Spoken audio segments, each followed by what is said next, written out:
IndiGo కావాలని కుట్ర చేస్తోందని పుతిన్ వచ్చినప్పుడే 3వ తారీఖు ఇది కావాలని తెర మీద తీసుకొచ్చింది ఒక కుట్ర అని చాలా మంది నమ్ముతున్నారు. దీన్ని మోడీ హ్యాండిల్ చేయలేరు అంటున్నారు.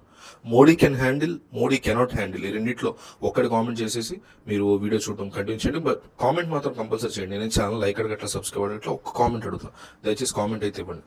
సో ఏంటి ఏ రకమైనటువంటి కుట్ర అంటే వాళ్ళ పాయింట్ ఏంటంటే గవర్నమెంట్ ఎప్పటి నుంచో కూడా మార్చిన ఎయిర్ ఇండియా స్పైస్ జెట్ ఎవరైతే గవర్నమెంట్ చెప్పిందో దాన్ని ఫాలో అవుతున్నారు. ఇండిగో మాత్రం కావాలని సమస్య లేదు, మేము ఈ రూల్స్ను ఫాలో అవ్వలేము, మీరు ఏమైనా చేసుకోండి, మర్యాదగా రూల్స్ను మార్చండి అంటే భారత్కు ఒక శక్తి ఉంటుంది. దీన్ని వీరు ఛాలెంజ్ చేస్తున్నారు అనుకోండి, పర్యవసానాలు చాలా టఫ్గా ఉంటాయి.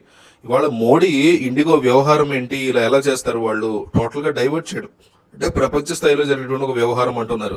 ఇంటర్నేషనల్ ఫ్లైట్స్ చాలా విమానాలు భారత్ దాకా రావాలి అంటే వాళ్ళు క్యాన్సిల్ చేసుకోవడం, డిలేస్, ఎందుకంటే అక్కడ సరిగ్గా లేదు, ఫలానా ఎయిర్పోర్ట్ లో ఇబ్బంది ఉంది, హైదరాబాద్ రావాలా, హైదరాబాద్ లో ఎక్కడ పడితే అక్కడ ఇండిగో విమానాలు ఆగిపోయి ఉన్నాయి, ఇప్పుడు మనం ల్యాండ్ అవ్వలేము కాబట్టి కొంత పోస్ట్ పోన్ చేద్దాము, ఇట్లాగా అంటే ఒక విమానాన్ని క్యాన్సిల్ చేస్తున్నారంటే అందులో ఎంతమంది ప్యాసింజర్స్ ఉంటారు, ఎంతమంది ఎన్ని అపాయింట్మెంట్స్ ఉంటాయి, ఎలాంటి వ్యాపార లావాదేవీలు ఉంటాయి, కుటుంబంతో పిల్లలతో ట్రావెల్ చేస్తారు కదా. ఈ ఆలోచన ఏమీ లేకుండా ఏదో రకంగా పుతిన్ వస్తున్నారు భారత్కి, వీళ్ళు కలుస్తారు అంటే S-400, S-500, సుఖాయ్ 57, సుఖాయ్ 75 ఇదంతా మాట్లాడుతున్న మేజర్ ప్రాజెక్ట్స్. కానీ ఇక్కడ ఏమైంది, టోటల్ గా అందరి కాన్సన్ట్రేషన్ కూడా ఇండిగో మీదకి వెళ్ళిపోయింది. డిసెంబర్ 4వ తారీఖు వచ్చేసప్పటికి ఏకంగా 500 విమానాలు మేము క్యాన్సిల్ చేస్తున్నాం, 500 ప్లస్ చేశారు, 550 అని కూడా చెప్తున్నారు.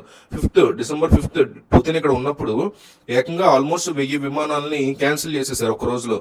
ముందు రోజు ఉన్న డెస్టినేషన్ దాని క్యాన్సిల్, మళ్ళీ తర్వాత రోజు కూడా same city same destination cancel, ఇట్లా ఏకంగా 1000 పైగా విమానాలను క్యాన్సిల్ చేశాము. ఈ విమానాలంతా కూడా ఢిల్లీ ఎయిర్పోర్ట్, హైదరాబాద్ ఎక్కడ పడితే అక్కడ తీసుకెళ్లి పార్కింగ్ చేసేసాము. మిగిలినటువంటి విమానాలు అక్కడికి రాలేవు, వాళ్ళు అక్కడ ల్యాండ్ కాలేరు. సో అట్టర్ కేయాస్ ని సృష్టించారు కావాలని, కాన్స్పిరసీ, కుట్ర. మర్యాదగా మీ గైడ్ లైన్స్ లో మేము రావటం కాదు, ప్రభుత్వమే రావాలి మా గైడ్ లైన్స్ అని తీసుకొచ్చారు కాన్సెప్ట్. సో కంటిన్యూస్ విమానం నడపడం అనేది ఒక పైలట్ కి అసలు మంచిది కాదు, వాళ్ళకి రెస్ట్ ఇవ్వాలి. అలాగే మీకు క్రూ, విమానంలో ఉండేటువంటి క్యాబిన్ క్రూ వాళ్ళకి కూడా రెస్ట్ ఇవ్వాలి. కాబట్టి కొత్త rules and regulations director general of civil aviation తీసుకొచ్చింది. దీన్ని ఫ్లైట్ డ్యూటీ టైం లిమిటేషన్ అని కూడా పిలుస్తాం. సో పైలట్ కి కూడా రెస్ట్ ఇవ్వాలి, క్యాబిన్ క్రూ కూడా రెస్ట్ ఇవ్వాలి.